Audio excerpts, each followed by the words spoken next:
Who are just joining us today, closer to me, is Winnie Odhiambo. She is the associate partner at iDev International for here in Africa. And sitting closer to her is Dr. Kevin Desai. He's the principal secretary at the State Department for Vocational and Technical Training.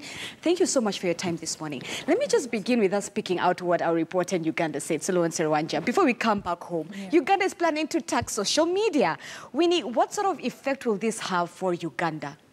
Wow, I mean, considering social media has been quite, a revolutionary front for passing information, passing, marketing opportunities for various companies. Right.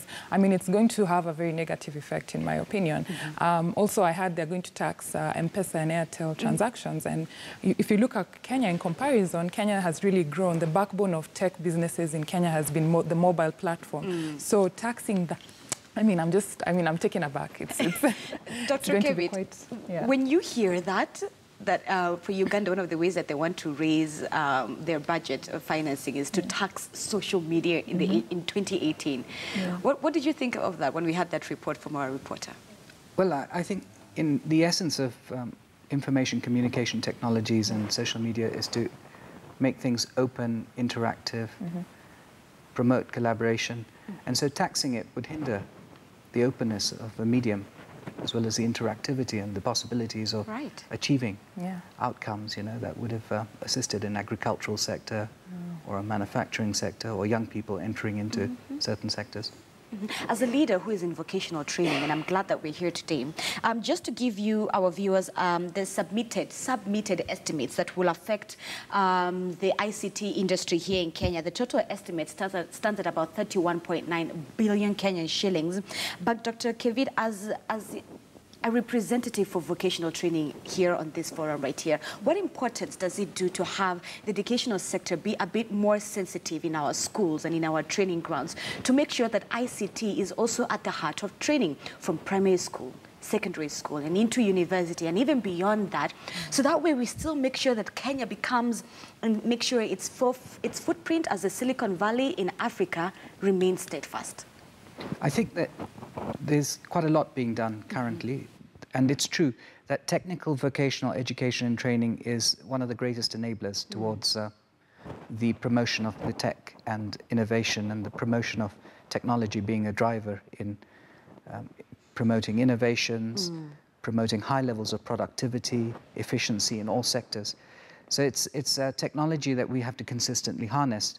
And towards that aim, we're introducing competency-based education and training, which promotes for the first time international occupational standards to inform curriculum with the local context, and then be able to implement it in the 750 plus institutions that we have as TVET. We have 750 VETs, 290 TTIs and 11 polytechnics. Those outcomes will then promote this tech revolution. We're already beginning to see signs. We see a lot of enthusiasm in the richness of our youth. Today, after this event, I'm going to Eldoret, where we open up a research and innovation conference. And for certain, we'll see hundreds of applications and devices. But what needs to happen increasingly is that we build capacity around these dreams, these ideas. And the only way we can do that is to ensure that the educational system, as you said, is aligned to promoting the innovation into commercialization.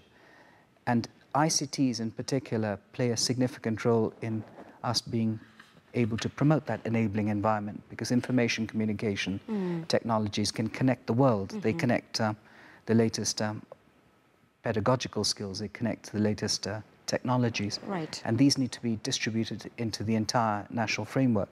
So you're right, Zizi, that I think that it's absolutely crucial that we need to make a concerted effort to leverage from technology and use it as a driver of education. And that's precisely what we need to do immediately. Winnie, as the associate partner here for iDev, which is well represented across the world, just to complement what Dr. Ari has said in regards to how education can be tied into ICT to sort of push and drive the growth of ICT here in Kenya from primary, could you also paint for us the sort of effect, the ripple effect that will have on the economy itself? Yeah, Zenzi, maybe if I can start by just highlighting a couple of transactions that really happened recently in Silicon Valley, now that you started by mentioning that. We have AT&T, I think that you're well familiar with in the media industry. And AT&T is a content distributor. And we have Time Warner, which is a content creator. So the two companies are merging together, and the transaction is valued at about $108 billion. Wow. So just to set into context, we're talking dollar terms here. Our budget is $31 billion. And here we are with a transaction that's $108 billion. This is going to be one of the largest M&A transactions in the media history. Yeah, and this really, I mean, sets into context. If you look at the FANG group of companies, so we have Facebook, we have Apple, we have Amazon, we have Netflix, and Google. All these are valued at about $3 trillion. Right. So when you look at this transaction, it's going to be valued at about $300 billion when the two companies merge. That is only 10% of the industry. Now, coming back to another transaction, I looked at Asia, for example. We have Grab, which is the equivalent of Uber, or rather who acquired all the Southeast Asia business of Uber. And they have Toyota, which is a manufacturer of vehicles, investing $1 billion in the company. And what Toyota has seen is they've set up an innovation fund that can snap up these opportunities, because they realize that the future is not in people owning individual cars, but the future is rather driven by a service-oriented model. Wow. I also want to bring your attention to Truecaller, which we all know. We all download Truecaller. And can you imagine, Zinzi, this is a company that is Swedish. I mean, it's a Swedish company. Yet, you know, a lot of Kenyans are using it to, you know, download on our phones. And Truecaller has now taken it to the next level, where they've received an investment of about $1 billion as well. And this is coming from their investors, Sequoia Capital. These are venture capital funds in the US. And this investment is going to allow them acquire a mobile payment platform. Again, this comes back to Kenya. It's very, very relevant to Kenya. Mobile payment platform called Chila in India. And already Truecaller has 150 million users in India. So imagine Truecaller in India alone. We're just talking India. So acquiring this mobile platform in India to do lending to 150 million users is phenomenal. So no, this is mind-boggling. It's mind-boggling. So if you compare what is happening globally, and then we come back to what is happening here at home. Right. Recent transactions that have happened. We see Cellulant recently raised over, you know, $40 million. And this has come from, you know, TPG, which is a large investment firm from the US. They're now starting to see, opportunities in Africa. And when you were talking about how the aspect of Warner Brothers and so forth, I just remember that Netflix has surpassed Disney as one of the most profitable companies. Here you have Netflix, which has seen how times are changing and everyone is watching and subscribing to content online. And you have Disney, which is, yes, traditional and old-fashioned, but you can tell time is changing. Time is changing, and the time is now. And so tying it back to home, we need to develop an education system that encourages students right from when they're children to start learning coding, programming. These are skills that are going to take them places. We now have companies like Andela here, which are coders, homebred coders that are coding and building, platforms and apps for global companies. Now, my 10-year-old son is now learning to code. I wish they could teach them when they're in nursery. Dr. Kevin, when you hear that as a PS for vocational training, what are your thoughts? Well, I believe her. Yeah. But the most important thing is that it's true that even as the Ministry of Education, we recognize the fact that we need to promote curiosity from a child's age, from the youngest possible age. And this has to go into a national system that promotes competencies. So at each phase, these reset skills need to be cultivated. And pathways need to be created so that a young person is able to then become an innovator. We need to push the age of innovation down, because innovation is possible even at ages starting 10 or 12, where they're free. Young children have the richness of being able to look at things differently, look at things openly, are able to reflect on ideas. There's a particular initiative currently underway called the Young Scientist Kenya Initiative, which will be unveiled in a month or so. And as we have moved from little school by little school, we've seen young people demonstrate a great aptitude towards understanding our context and designing and developing solutions. They're solutions based on agricultural opportunities, the ability to have devices and technologies for special needs requirements. We had a young person design a system which would eliminate the need for laundry and eliminate the need for ironing by simply just putting your clothes on the hanger line. And so this imagination, this curiosity is the basis for what we're discussing. And that then informs not only a richness in our children's characters as they go into the national system, but it is one of the biggest enablers towards prosperity, increasing the levels of productivity, innovation, efficiency, which the country really needs. So it's these different parts that we need to create alongside what we're doing to reform the national system to be more defined towards skills. Fantastic. More with Dr. Kevit as well as Winnie Odhiambo when we come back from this short commercial break. This is Tech Central Money Express. We'll be right back.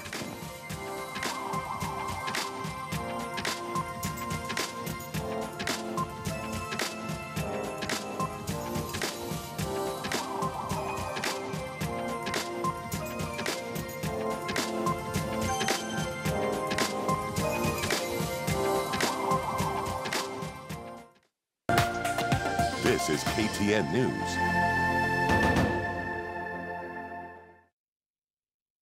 I hate to ask, but is there any chance of an upgrade? Any chance of an upgrade? Upgrade, pretty please. Look into my eyes. Could be twins. Have you thought about being a model?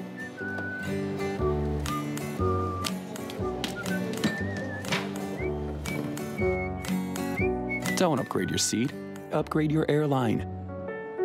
Fly Emirates.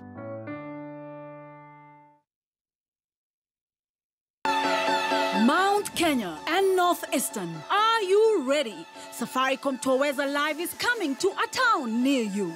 DJ Farm, Talent Search,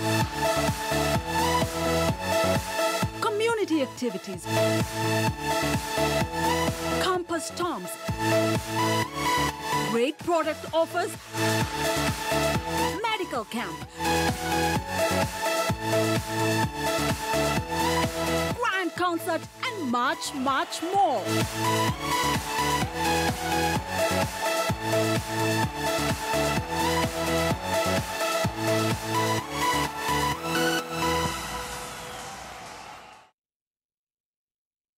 Dunia ya leo inaongozwa na sayansi na teknolojia tekelezi. Na pale pale binadamu hutumia mbinu kadhaa kujitafutia riziki. Kila mtu ana jadi yake na mambo hubadilika kwa misimu.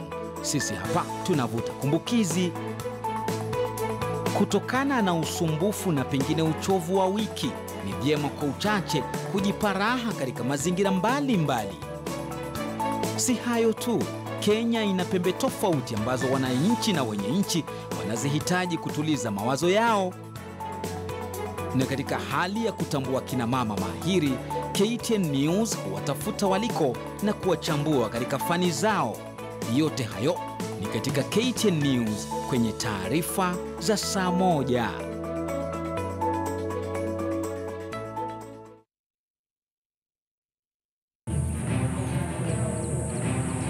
For generations, two communities that live side by side but never wanted to see eye to eye. Kufukuzwa na Turkana kutoka Pedo, baada ya mali kuchukuliwa yote, wakaanza Waturkana kutoka Pedo wakaanza kunyemelea maboma. Kapedo, mimi nikienda Kapedo ni wakati kama kuna gari ya askari. Na nyemelea hiyo gari na kesho utarudi na hiyo gari. Kapedo has been the epicenter of killings for years, but what are the real issues? Join me, Elfas Lagat, as we unravel the intrigues of Kapedo only on KTN News. This is KTN News.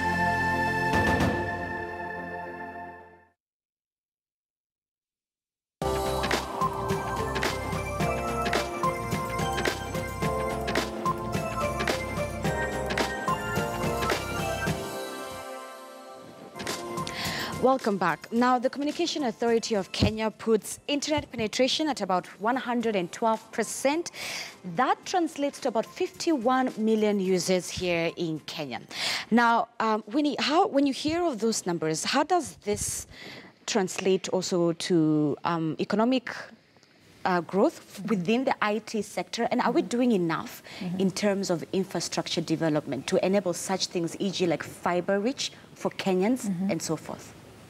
Yeah, I do believe that with this rich access to internet, and Kenyans are very literate. I think we have one of the highest literacy levels in East Africa. I think it's well over 90%. Just looking at the Big Four agenda and what has been allocated really to ICT, we are looking at about, about 200 million or so. And I think this is quite, a small amount, considering ICT can really pivot and help the economy leapfrog.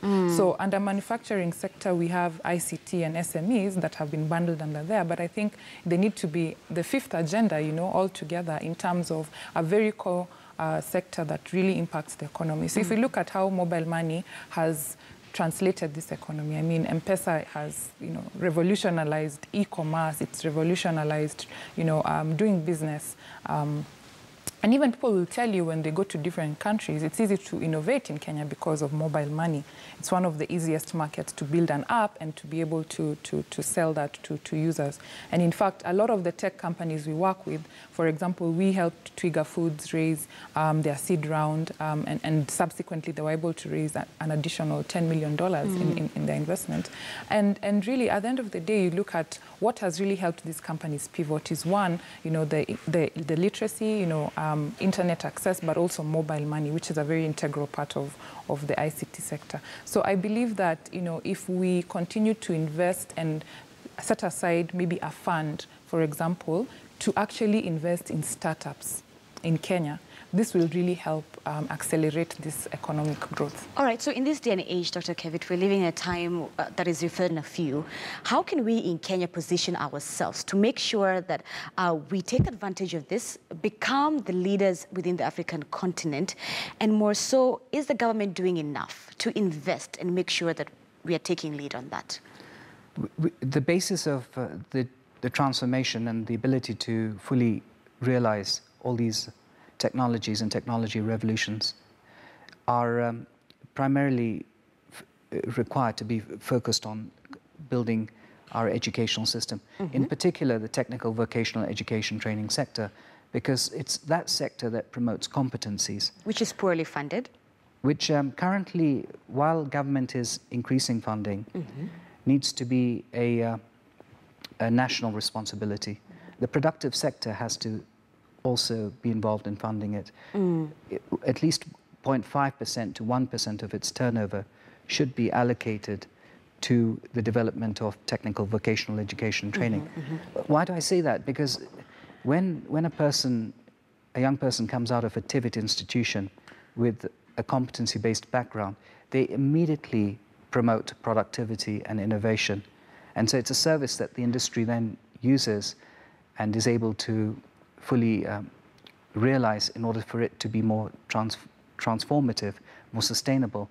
And it's one of the key areas that needs to be focused on, because while we have almost 16 million people in the micro, small, medium enterprise sector, we're not seeing its transition into sustainability and profitability. And this can only happen if we create a nexus between the MSME sector and the TVET institutions, and thereby inform their development, and then into some of the ambitions we have as a nation of reaching these high levels of robotics, artificial intelligence, blockchains. But the basis of everything is technical vocational education and training, because TVET is involved in everything from maintaining systems, implementing systems, coding, and other kinds of key competencies that drive an economic transformation. And speaking of driving the economic part of it, being on the ground and witnessing a few of these things firsthand, and knowing that the nation runs on a devolved system, do you think that probably the Ministry of ICT needs to pay more attention with taking technology, be it from a form of infrastructure, be it on a terms of learning basis, now to devolve and really focus on that within all the counties, and that will probably spark growth, economic growth, I think that really would be the responsibility of the Ministry of Education, because we need to capture the enthusiasm and the talent at all ages. We need to build capacities in all our polytechnics and vocational and technical training institutions throughout the country.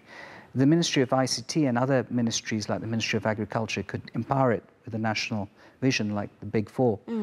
But the fundamental basis of building competencies and capacities really rests with the Ministry of Education. But this also is a joint responsibility between technology, entrepreneurs, multinationals, the private sector, civil society, to inform the national system. Competency-based education and training system is not a one-way structure.